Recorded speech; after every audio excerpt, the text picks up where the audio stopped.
নমস্কার বন্ধুরা, welcome back to my channel ল্যাথখোরকিয়া। আজকে অনেক দিন পর সকালবেলা ভিডিও করতে আসলাম তোমাদের সাথে। তো তোমাদের অসংখ্য ধন্যবাদ। তোমরা অনেক দিন ধরে লাস্ট 1 মাস ধরে আমি চ্যানেলটা ওপেন করেছি, আমার পাশে থেকেছো, আমাকে অনেক উৎসাহ দিয়েছো। তাই জন্য বেরিয়ে পড়েছি অফিসের জন্য। তোমরা যারা আমার ভিডিও দেখছো কিন্তু চ্যানেলটা এখনও সাবস্ক্রাইব করোনি, তারা চ্যানেলটা সাবস্ক্রাইব করে আমার পাশে থেকো, এই অনুরোধটা রইল। তো আজকে অফিসের পর এক জায়গায় যাব, তোমাদেরও দেখাবো। আসলে কি হয়েছে জানো তো, এই কদিন সুন্দরবন থেকে আসার পর আমাদের যেহেতু 4 দিন পর পর অফিসের ছুটি ছিল না, তো সেই জন্য অফিসে মারাত্মক কাজের চাপ ছিল। তো কোনোভাবেই আমি আর কোনো ভিডিও করে উঠতে পারছিলাম না। সকালে বেরোচ্ছিলাম আর অনেক রাতে ফিরছিলাম।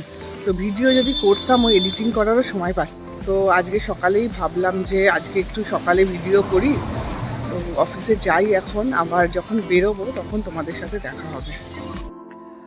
অফিসের পরেই সন্ধ্যাবেলা আমি আমাদের অফিসের উল্টো দিকে ক্রিয়েশন বলে একটা পার্লার আছে, ওখানে চলে এসেছিলাম চুল কাটার জন্য। এখানে মাধব বলে একটা ছেলে আছে, ও খুব ভালো চুল কাটে। তো আমার বাড়িতে না সামনেই একটা অনুষ্ঠান আছে, সেই জন্যই চুলটা কাটতে এসেছিলাম। আর তাছাড়া আমার চুলটা নষ্টও হয়ে গেছিলো।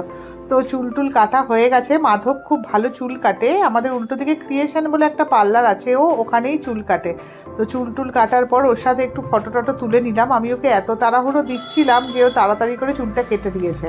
চুল টুল কেটেই আবার অফিসের সবার সাথে আমরা একটু ডিনার করতে গেছিলাম। আসলে ডিনারের প্রোগ্রামটা একটু আগে থেকেই করা ছিল। অনেক দিন ধরেই আমার অফিসের ছেলে মেয়েগুলো বলছিল যে একটু বাইরে কোথাও খেতে যাওয়া দরকার।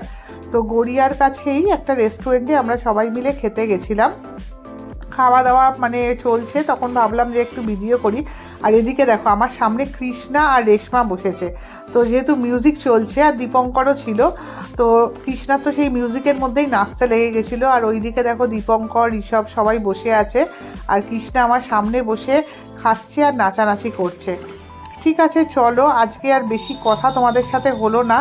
আজকে আমি এবার বাড়িতে গিয়ে শুয়ে পড়বো, কারণ সারাদিন অনেক দৌড়াদৌড়ি করে টায়ার্ড হয়ে পড়েছি। আর কৃষ্ণাকে দেখো, কৃষ্ণার নাচ আর থামছে না। আবার তোমাদের সাথে কাল দেখা হবে। Good night.